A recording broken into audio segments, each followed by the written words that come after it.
Tips memilihkan, tempat, untuk melihat perkembangan, eee, siswa mulai dari TK, SD, SMP, maupun SMA, adalah sangat perlu bagi orang tua untuk, melihat, secara dini, keterampilan yang dimiliki siswa. Jadi kalau biasanya, untuk siswa TK kebanyakan orang tua akan melihat, bakat anak mengotoret dinding, ya, coret-coret dinding.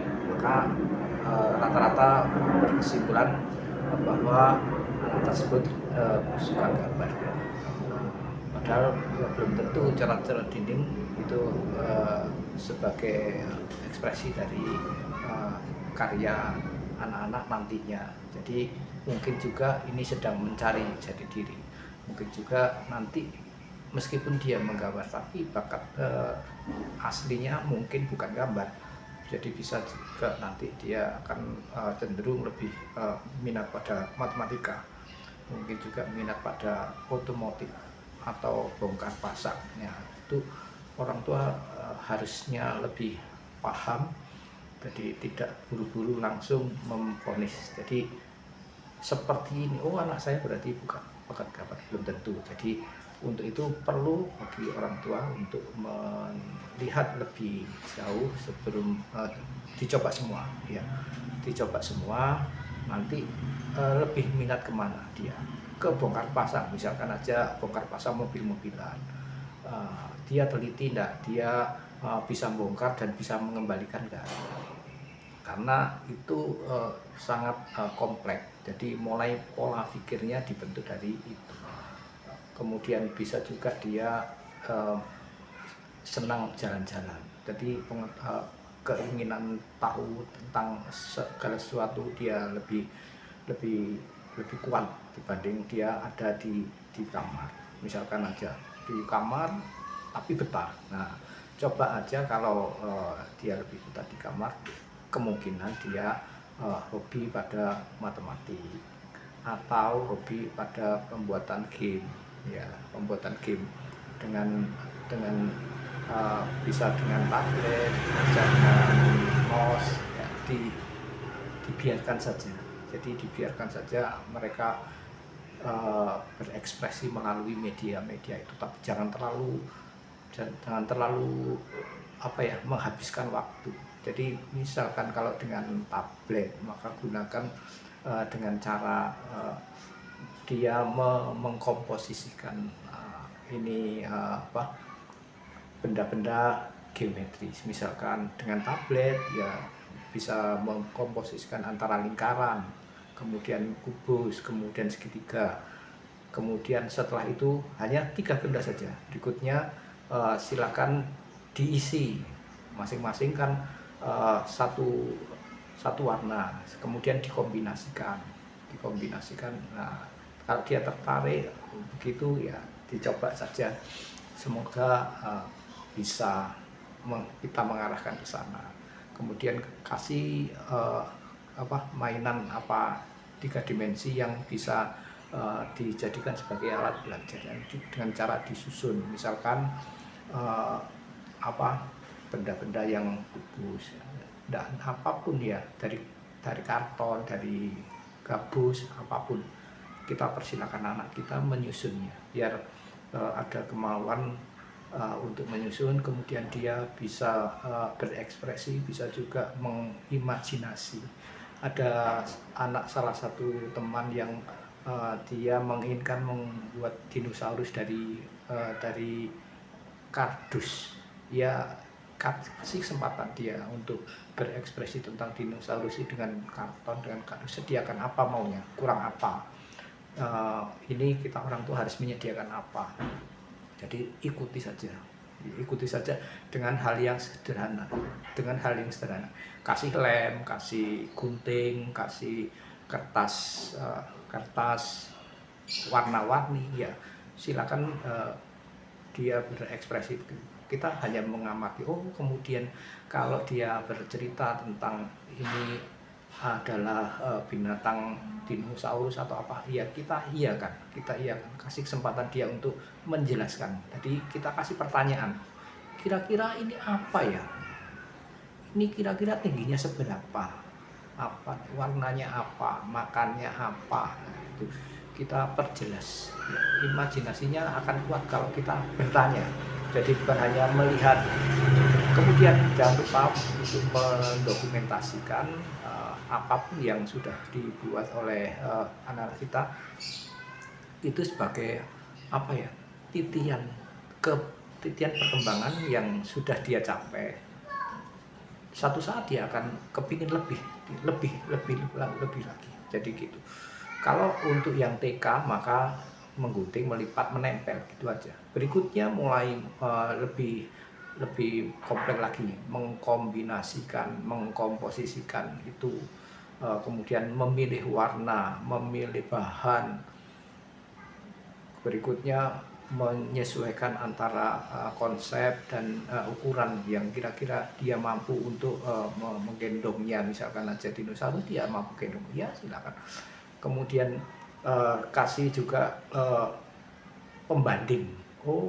Dari melihat gambar-gambar yang ada, maka anak-anak kita akan bisa melihat, ternyata kurangnya ini, kurang ini. Jadi begitu akhirnya kita mendukung melalui tampilan-tampilan anak-anak itu lebih bagus lagi. Jadi kemudian untuk itu yang untuk merekayasa ya, merekayasa bentuk. Jadi dari menggunting, menempel, melipat, menggunting, menempel, melipat.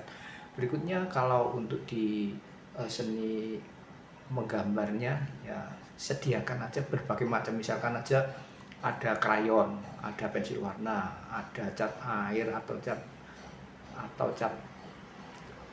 akrilik, ya kasih kesempatan.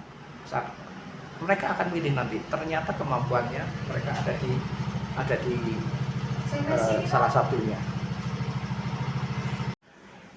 Untuk tahap pertama untuk usia TK maka kita berikan dulu kertas yang sudah ada sketsanya. Jadi kita kasih kesempatan anak-anak untuk belajar mewarnai dulu. Karena mereka belum mampu untuk memvisualisasikan bentuk yang sudah ada, maka kita kasih kesempatan untuk belajar mewarnai dulu, mengingat-ingat warna. Jadi ingat-ingat warna itu penting. Mengapa? Karena anak-anak itu dituntut untuk mampu mengingat kombinasi warna, jenis warna, kemudian gradasi warnanya. Misalkan kalau misal menggambar nanas misalkan, maka nanas itu apa warnanya? Kuning kemerahan atau oranye.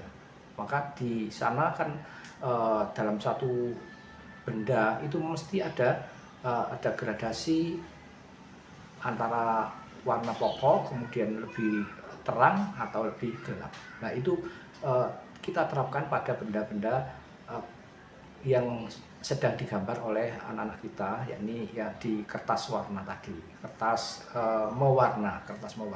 Bisa dengan krayon seberapa mereka mampu, atau pensil warna dulu. Kalau krayon nanti bidangnya agak kecil sedikit, maka krayon nggak setajam pensil warna. Kalau memang masing-masing bahan punya kemampuan yang berbeda atau karakter yang berbeda. Untuk krayon gampang putus, atau kalau sudah tumpul maka nggak bisa lagi sebagus mewarna untuk yang sebelum diraut.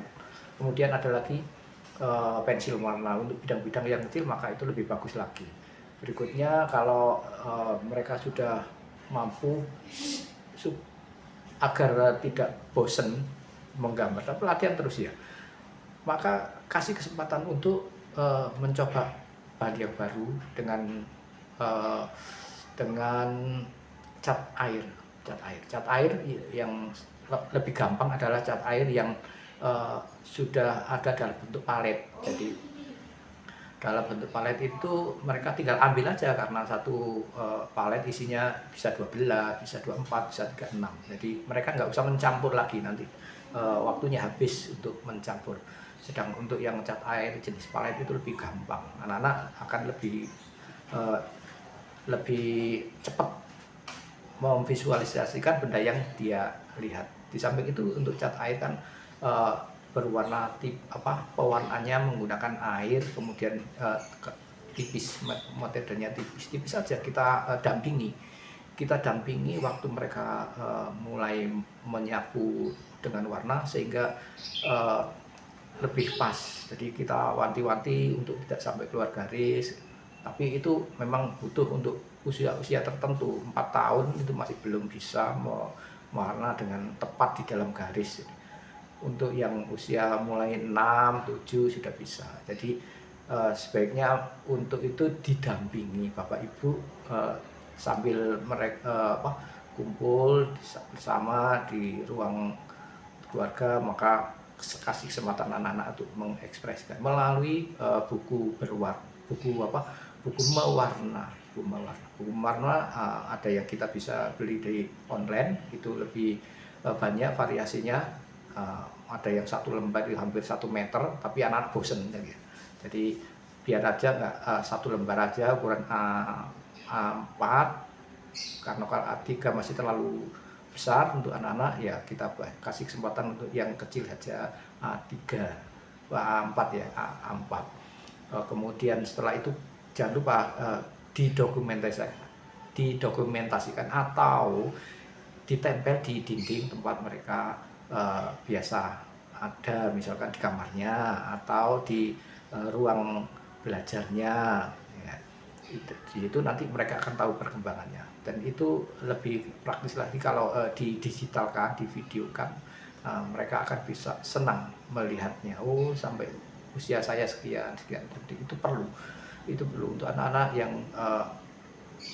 bakatnya belum kita ketahui, maka sebaiknya ya tanyakan maunya apa.